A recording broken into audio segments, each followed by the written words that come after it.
ये कसूर हमारा है। इंशाल्लाह हम अपनी दुरुस्तगी करने की भरपूर कोशिश करेंगे जी इंशाल्लाह ताला। मैं बिला ताखीर प्रोग्राम को अपने खात्मे की तरफ ले जाते हुए कबल इससे कि हमजा शहबाज शरीफ साहब आपसे बात करें, हमारे दरमियान हमारे बहुत प्यारे भाई, हमारी पार्टी का सरमाया, जिनके साथ बचपन से उंगली पकड़कर सच्ची बात है कि मैदान सियासत में चलना सीखा, एक शहीद बाप के गाजी बेटे, और ना सिर्फ एक बेटे कि उस शहीद बाप के दोनों बेटे गाजी, और अल्लाह के फजल से ऐसे गाजी के जिसकी मिसाल नहीं मिलती। मेरी मुराद मर्द जमहूरियत, मेरा भाई, आपका भाई ख्वाजा साद रफीक।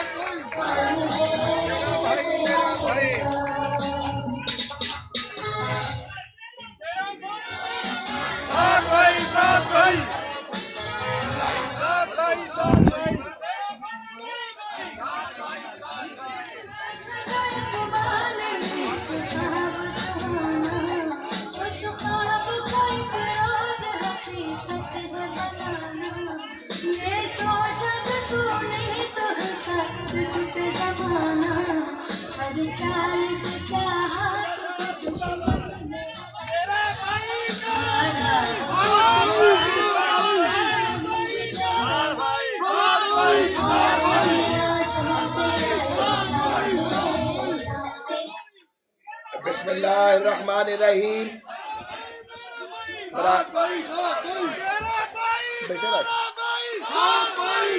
और नहीं ना, बस रुक जाओ। बरादर अजीज, कायदे हिज़्ब इख्तिलाफ हमजा शहबाज शरीफ साहब, आफ्ताब सहाफ़त जनाब मुजीबुर रहमान शामी साहब, और आज़ाद कश्मीर से हमारे खसूसी मेहमान जनाब राजा फ़ारूक हैदर ख़ान साहब, मुमताज़ कानूनदान सलमान अकरम राजा साहब, और सियासी जमातों और सियासी कारकुनों की तरबियत और जमहूरियत की बालिदगी के लिए अपना तारीख़ साज किरदार अदा करने वाले पिलडेट के सरबरा अहमद बिलाल महबूब साहब, ख्वाजा अहमद हसान साहब, दो मेयर साथ साथ बैठे हैं, अल्लाह खैर करे, अताउल्ला तारड़ साहब, ख्वाजा इमरान नज़ीर साहब, मौजूद अरकान कौमी सूबाई असम्बली, ऑनरेबल काउंसलर्स, मेरी बहनों, भाइयों, साथियों, मुसफ़रों, अस्सलाम वालेकुम। बेशक आज का दिन बहुत अहम दिन है। आज के दिन की सबसे बड़ी अहमियत ये है कि ये हज़रत ईसा अलैहिस्सलाम का यौम वलादत है। एक ऐसा मुबारक दिन जब अल्लाह ने अपने एक मुक़द्दस बंदे को इस दुनिया में भेजा, इंसानियत की इस्लाह के लिए और अल्लाह के पैगाम को आम करने के लिए। और हज़रत ईसा अलैहिस्सलाम की आमद उस वक्त कुफर, इल्हाद और तागूत के ईवानों में उसने ज़लज़ला बर्पा किया, और वो अल्लाह के बरगज़ीदा बंदे और अल्लाह के बरगज़ीदा नबी थे। और हमारा ईमान हज़रत ईसा अलैहिस्सलाम पर ईमान के बगैर मुकम्मल नहीं होता। वो दुनिया में अमन का पैगाम लेके आए, इस्तेहकाम का पैगाम लेके आए, इंसानियत का पैगाम लेके आए। सो आज का दिन इस हवाले से बहुत अहम दिन है, और न सिर्फ मसीही बरादरी के लिए बल्कि सारी इंसानियत के लिए मुबारक और मुक़द्दस दिन है। पाकिस्तानियों के लिए बल्कि जनूब मशरक़ी एशिया के मुसलमानों के लिए आज के दिन की अहमियत इसलिए दूचंद है कि कायद आज़म मोहम्मद अली जनाह ने तारीख़ का धारा बदला, और एक नई मुमलकत, एक नई रियासत मारज़ वजूद में आई, जोग्राफिया बदल दिया इस खित्ते का, और एक ऐसी लाइन ऑफ डिफेंस पाकिस्तान की शक्ल में कायम कर दी जो वो ये समझते थे कि खित्ते के करोड़ों मुसलमानों के मुफादात का तहफ़्फ़ुज़ करेगी। सिर्फ इस खित्ते के मुसलमानों के मुफादात का तहफ़्फ़ुज़ करना मकसूद नहीं था, और 40 साल की उनकी पॉलिटिकल स्ट्रगल है, और वो सारी जद्दोजहद आइन और कानून के दायरे के अंदर रहकर है। उनकी ज़िंदगी से, उनकी सियासी जद्दोजहद से बहुत कुछ सीखने की ज़रूरत है। यूनिटी, फेथ, डिसिप्लिन, 3 बुनियादी असूल उन्होंने बताए थे। हम जो उनके वारिस हैं, बदकिस्मती से किसी एक असूल पर भी कारबंद नहीं रह सके। उन्होंने पार्लिमानी जमहूरियत पाकिस्तान के लिए पसंद की थी। हमने पार्लिमानी जमहूरियत के नाम पे चेचक ज़दा जमहूरियत पाकिस्तानियों को दी। कायदे आज़म ने रास्तबाजी का असूल अपनाया था। वो अपने मुखालफीन के भी कद नहीं तराशते थे, मगर हमने अपने मुखालफीन की बेइज्जती करना, उनकी तजलील करना अपना शार बनाया। कायदे आज़म ने फ़ौजी अफसरों को तलकीन की थी कि वो अपने अहद पर कायम रहे, लेकिन उनके बाद 4 मार्शल लॉ लगे। खुले मार्शल लॉ भी लगे, नकाब पोश मार्शल लॉ भी लगे। उन मार्शल लॉ ने कायदे आज़म के पाकिस्तान की बुनियादें हिला दी, लेकिन कोई माजरत नहीं की गई, कोई नदामत कभी उसका ऐलान नहीं किया गया। कायदे आज़म समझते थे कि सिविल सर्वेंट्स को गैर जानिबदार होना चाहिए। इसकी लातादाद मिसालें और वाक़यात मौजूद हैं। यहाँ ऐसे सिविल सर्वेंट्स भी आए जिन्होंने वक्त के हुक्मरान को सजदा किया और कौमी मुफादात पे बड़े बड़े कॉम्प्रोमाइज़ किए और पाकिस्तान को इस हाल पर पहुँचा दिया। कायदे आज़म ये समझते थे कि वफादारियाँ, सियासी वफादारियाँ बदलनी नहीं चाहिए, और कायदे आज़म की जमात में उनकी मजलिस आमला को रीढ़ की हड्डी की हैसियत थी। हमने अपनी जमातों की मजलिस आमलाओं को खिलौना बना दिया, और हमने कभी इस बात की अहमियत महसूस नहीं की कि सियासी जमातों के अंदर भी जमहूरियत होनी चाहिए और तवाना आवाज़ें होनी चाहिए। इनकी हमने ज़रूरत महसूस नहीं की, और यही वजह है कि सियासी जमातें सही मौक़िफ़ रखने के बावजूद मार्शल लॉ का सामना और मुकाबला नहीं कर पाती, और जब जिसका दिल चाहता है, जिसको चाहता है, उचक के ले जाता है, और कोई उसके पीछे जाने वाला नहीं होता। कायदे आज़म ने इकट्ठे रहने के जो असूल वज़ा किए थे, वो हमने पाकिस्तान बनते ही फरामोश कर दिए। 56 का आइन बना, और एक गासिब अयूब खान ने उस मार्शल लॉ के परखचे उड़ा दिए और पाकिस्तान को तोड़ने की बुनियाद रख दी।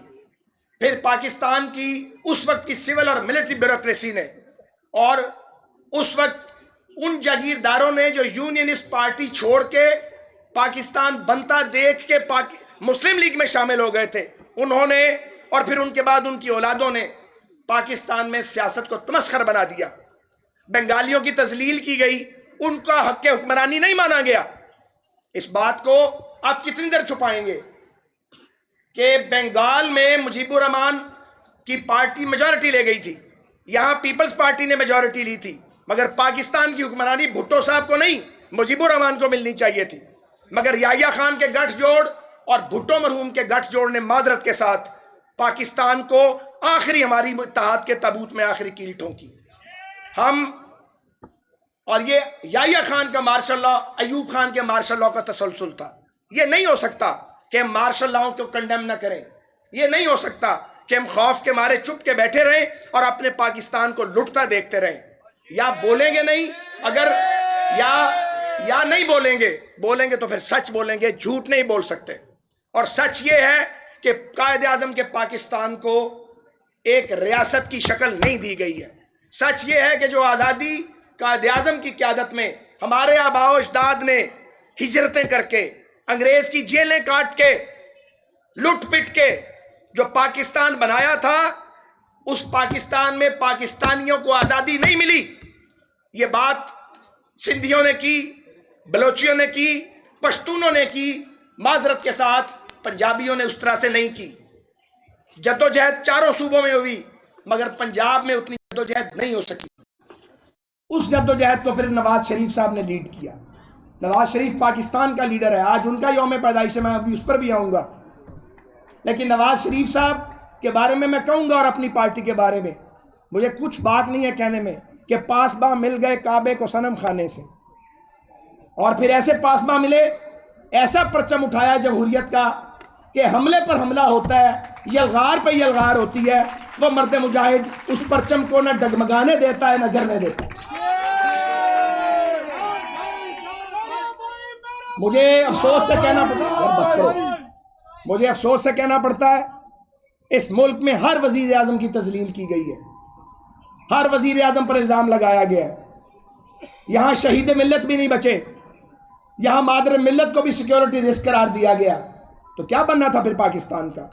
जहां बानियाने पाकिस्तान की तजलील की गई हो, जहां बानियाने पाकिस्तान की औलादों की तजलील की गई हो, वो मुल्क कैसे तरक्की कर सकता था? फिर भी ये अल्लाह का करम है कि पाकिस्तान आज माजी से बहुत बेहतर है, ताकतवर है, लेकिन अंदरूनी दरारें बहुत हैं, अंदरूनी खतरात बहुत हैं, अंदरूनी तलखियां बहुत हैं। एक न्यूक्लियर पावर जिसके पास अपना बजट बनाने के पैसे ना हो, जो उधार और कर्ज पे चल रही हो, जहां मजहबी मुनाफरत इतनी बढ़ गई हो और शिद्दत पसंदी इतनी हो गई हो कि सियालकोट जैसा वाकया हो जाए, और वो श्रीलंकन कौम जिसके हम मकरूज हैं, कभी आंखों के एहतियात की शक्ल में, कभी डेंगी की शक्ल में, कभी भारत के मुकाबले में पाकिस्तान की स्ट्रेटेजिक सपोर्ट की बुनियाद पे हम भूल जाएं। क्रिकेट में भी उन्होंने हमारी मदद की, और उस श्रीलंकन के साथ हमने क्या किया? पूरी कौम के सर शर्म से झुक गए। तो ये फिर जत्थों की सरपरस्ती की गई यहाँ कायदे आज़म के पाकिस्तान में। तो सियासी जमातों को हम क्या पैगाम दे रहे हैं कि जत्थे बनाएं, पॉलिटिकल स्ट्रगल ना करें, असेंबलियों की तरफ ना देखें। मुझ जैसे लोग तो अब ये सोचते हैं कि यार असेंबली का इलेक्शन लड़के क्या करना है, वहाँ जाना है, अगर वजीर बनोगे, किसी अदारे को, मरे हुए अदारे को खड़ा करोगे, 5 साल बाद एक जोकर आएगा और वो 6 माह में आपकी मेहनत को बर्बाद करेगा, और उसके बाद वो सारी मेहनत तलपट कर दी जाएगी और आप जेल चले जाएंगे। तो फिर जत्थे ही अच्छे हैं शायद। 10,000 का जत्था आता है, दारुल हुकूमत को हिला देता है, सब खामोशी भाई, रियासत ठहर जाए, बात करने दें। 10,000 का जत्था जाता है और वो कैपिटल को वहां पे लर्जा तारी कर देता है, कभी कोई पैटर्नाइज करता है, कभी कोई पैटर्नाइज करता है। तो क्या ये रियासत चलाने के तरीके हैं? क्या ये एक न्यूक्लियर मुल्क को महफूज करने के तरीके हैं? दुनिया की ताकतें जो हैं वो आपके न्यूक्लियर प्रोग्राम पे अपनी बुरी नजरें जमाए बैठी हैं। आप ताकतवर तरीन हमसायों के बीच में हैं और आप आपस में लड़ रहे हैं, दस्तों गिरेबान हो रहे हैं, एक दूसरे की बेइज्जती कर रहे हैं। ताकत के इर्तिकाज का जो एक घिनौना खेल है वो खत्म होने में नहीं आता। सियासी हरीफ हैं तो एक दूसरे को पिछाड़ने में लगे रहते हैं। रियासती अदारे हैं तो वो चाहते हैं सारी ताकत उनके हाथ में हो। अदालती निज़ाम है तो वो आज़ाद अदालती निज़ाम नहीं है, और हमें ये कहने का हक है। हम अपनी जानों पे खेल के इसी मॉडल टाउन से निकले थे अदलिया की आज़ादी के लिए, और कौन निकला था वकला के साथ? नवाज शरीफ अगर साथ हिस्सा ना डालते, अगर PMLN बाहर ना निकलती, तो वो तहरीक कैसे कामयाब होती?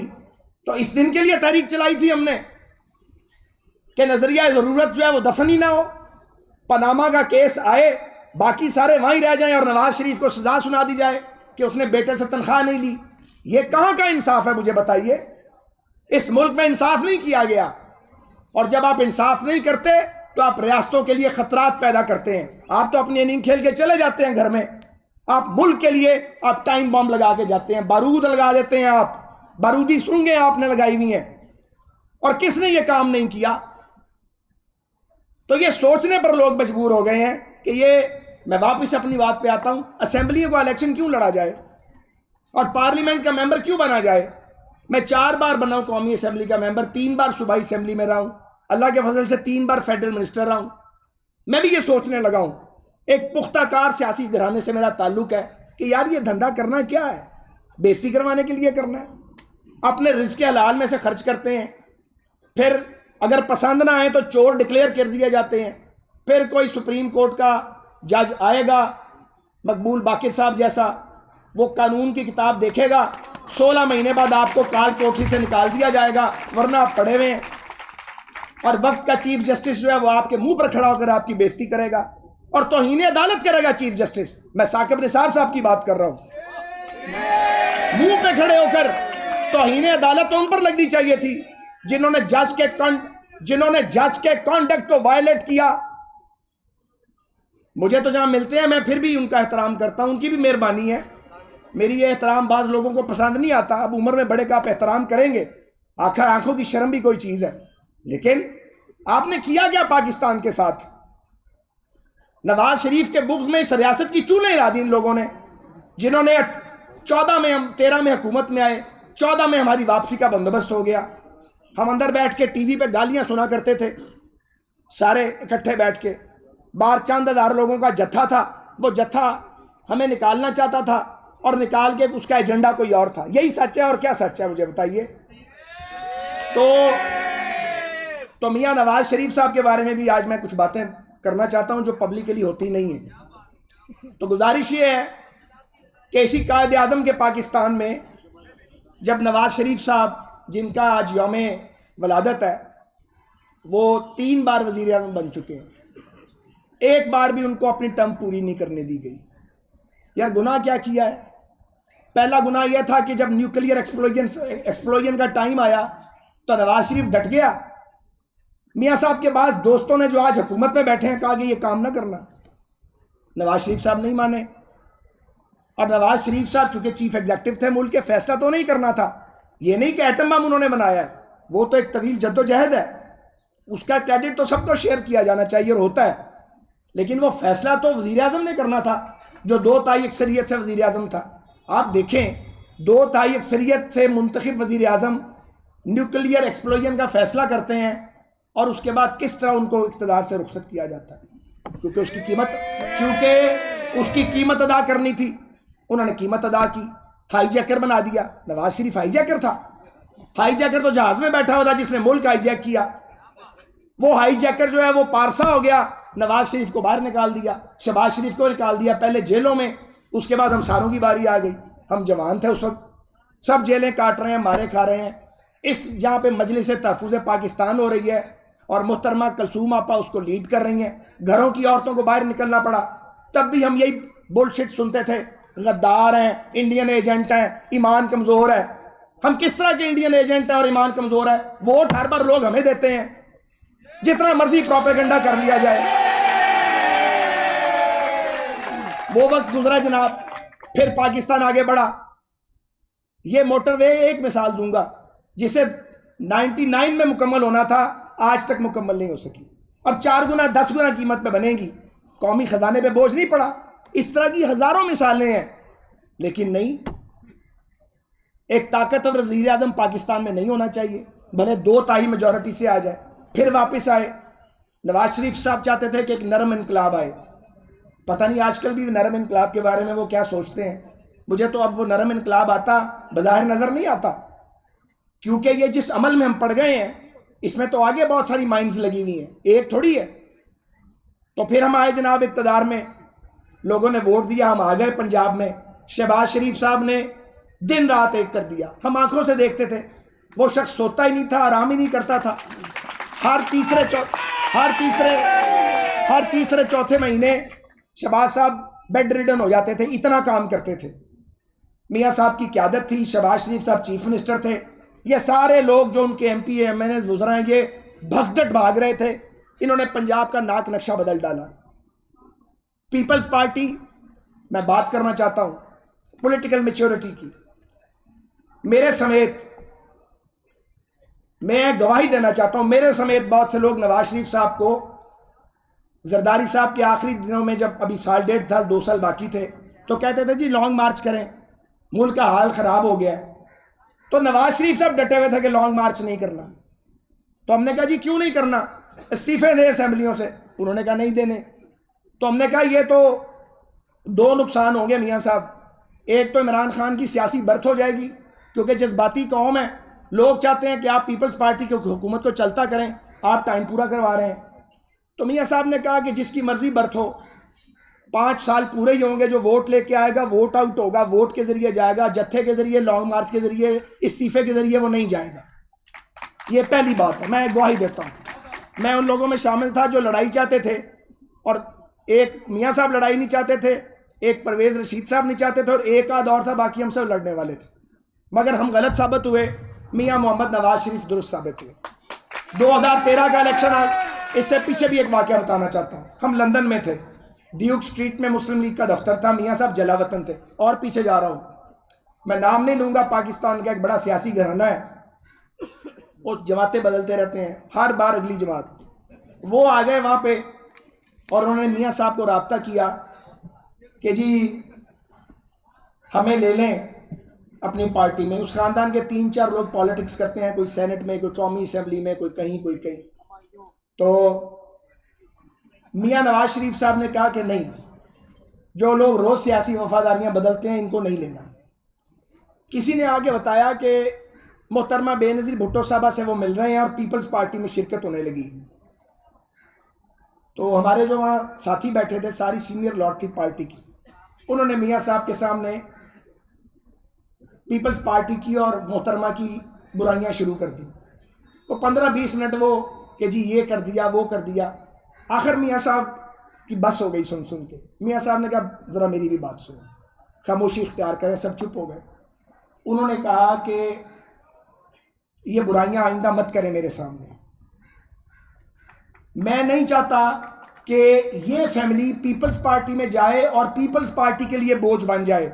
उनकी सियासत भी दागदार नहीं होनी चाहिए। अपनी सियासत भी बचानी है, उनकी सियासत भी बचानी है। अब ये पॉलिटिकल मैच्योरिटी का सफर है कि कभी हमारी कबायली दुश्मनी थी एक दूसरे के साथ, और सियासी बलूगत का सफर जब सियासी अमल चला और चलता गया तो बात वहां आ गई जहां हमारा मिसाके जमहूरियत हो गया। और वो मिसाके जमहूरियत, मैंने परसों भी ख्वाजा रफीक साहब की बरसी पे कहा था, मैं एक सियासी कारकुन हूँ, 4 दहाइयों से ऊपर हो गए हैं काम करते हुए। वो आईने पाकिस्तान के बाद, करारदाद मकासद के बाद पाकिस्तान का अहम तरीन पोलिटिकल डॉक्यूमेंट है जिसको एक्सटेंड किया जाना चाहिए था बाकी सियासी जमातों तक, और आज भी उसकी ज़रूरत है ताकि हम एक सियासी मुआहदे पर आएँ जिस पे तमाम पॉलिटिकल स्टेक होल्डर्स जो हैं उनकी कंसेंट मौजूद हो। तो मैं कहना ये चाह रहा हूँ, तमाम तरकबातों के बावजूद कायदे आज़म के पाकिस्तान में इस्लाह अहवाल के लिए मुस्लिम लीग नून ने बहुत कोशिश की है, गलतियाँ भी की हैं, इब्तदा में बहुत गलतियाँ भी की हैं, लेकिन सीखा है। और जब कोई गलती की है तो उसको दोहराया नहीं है, उसको रिपीट नहीं किया, अपनी इस्लाह की है। मिसाल के तौर पे इमरान खान साहब की KPK में हुकूमत कैसे बन सकती थी अगर नवाज शरीफ साहब और फजलुर रहमान साहब फैसला कर लेते। वफाक में हमारी हुकूमत बन रही थी और सूबे में हमारी दोनों पार्टियों की नशिस्तें इमरान खान साहब से ज़्यादा थी और इमरान खान साहब की सिंपल मेजॉरिटी नहीं थी। मैं गवाह हूँ, प्रीवी हूँ उस मजलिस का जिसमें मियाँ साहब को एक कॉल आई एक लीडर की और उन्होंने कहा आए मिल के जमात बनाते, अपना हुकूमत बनाते हैं। नवाज शरीफ साहब ने कहा मैं 10-15 मिनट बाद बताता हूँ। तो मियाँ साहब ने अपने साथियों से बात की और कहा नहीं, इमरान खान का जमहूरी हक है क्योंकि उनकी नशिस्तें KP की असेंबली में ज़्यादा हैं मुस्लिम लीग नून से, उन्हें मौका मिलेगा। अब आप एहसान फरामोश हैं तो उसका कुछ हो नहीं सकता। एहसान ना माने, आप एहसान ना माने, आप रियलिटी को तो तस्लीम करें। वो आपको बुनियाद मिली सियासत करने की, आपको वहाँ हुकूमत ना करने दी जाती तो आप यहाँ तक आ सकते थे। इसी तरह बलोचिस्तान में सनाउल्लाह ज़हरी साहब ने जो भी किया, उन्होंने लोग जोड़ लिए। वो मुस्लिम लीग तो खैर थी नहीं, लेकिन बहरहाल मेंबरान मौजूद थे। उस वक्त भी मियाँ नवाज शरीफ साहब ने कहा कि बलोचिस्तान को कौम परस्त हुकूमत की ज़रूरत है ताकि जो लोग मुल्क से बाहर बैठे हैं या जो पहाड़ों पर चढ़े हुए हैं उनसे बातचीत की जाए। उसके लिए ज़रूरी है कि बलोच वज़ीर आला हो और कौम परस्त पॉलिटिकल पार्टी का हो। तो मियाँ साहब ने अपनी हुकूमत नहीं बनाई, डॉक्टर मालिक साहब की हुकूमत बनाई और फिर उसको 2.5 साल चलाया कामयाबी के साथ। और डॉक्टर मालिक साहब ने भी बड़ा अच्छा काम किया और मामलात बेहतरी की तरफ गए। तो कहना ये चाह रहा हूँ और यहाँ समअप करना चाहता हूँ कि अगर हमने अपने मुल्क को मुत्तहिद रखना है तो फिर ये मारा मारी, पकड़ा पकड़ाई और एक दूसरे का मुंह काला करना और मतलब के लोगों को DG नैब लगा देना बगैर किसी एडवर्टीजमेंट के फिर रगड़ा लगाएगा, यार ये धंधा छोड़ दो, इसका कोई फायदा नहीं है, इसमें से कुछ नहीं निकलने वाला। मेहरबानी करें, मुल्क को चलने दें, सियासत को चलने दें। सियासतदानों ने ख्याल करना है। हम हर वक्त एक ही तरफ टारगेट करते हैं, उन्होंने ये कर दिया, और जो हम करते हैं उस तरफ नजर क्यों नहीं करते। हम अपनी जमातों को मुनज़्ज़म करें, हम जमहूरी इक़्तिदार को फ़रोग़ दें, हम एक दूसरे को बर्दाश्त करें। मुल्क का वज़ीर आज़म पार्लियामेंट में आता है, वो अपोजिशन की तरफ देखता ही नहीं है, सलाम लेने का रवादार नहीं है। कल एक वफाकी वज़ीर से मेरी मुलाकात हुई, तय थी इलेक्शन कमीशन के मामले पे, तो मैंने उनसे ये कहा कि ये जो इलेक्शन कमीशन के मेंबरान लगने हैं ये कोटा सिस्टम के तहत नहीं लगने चाहिए। उन्होंने इत्तफाक किया। तो मैंने कहा मेरिट पे लाएं नामों को, वो लोग लेके आए जो ना आपकी माने, ना हमारी माने, ना किसी और की माने, कानून के मुताबिक चले, असूल के मुताबिक चले।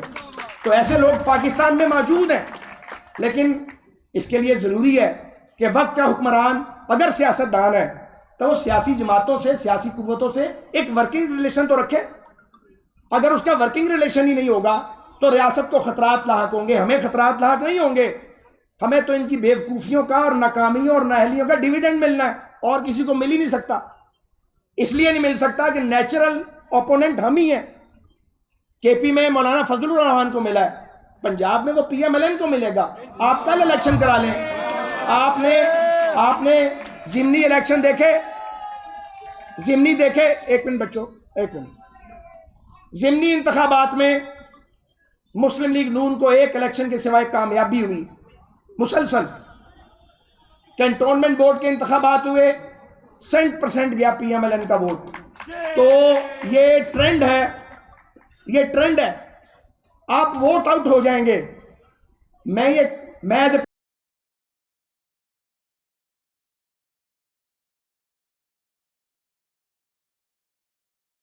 पॉलिटिकल कल्चर के लिए निहायत खतरनाक है।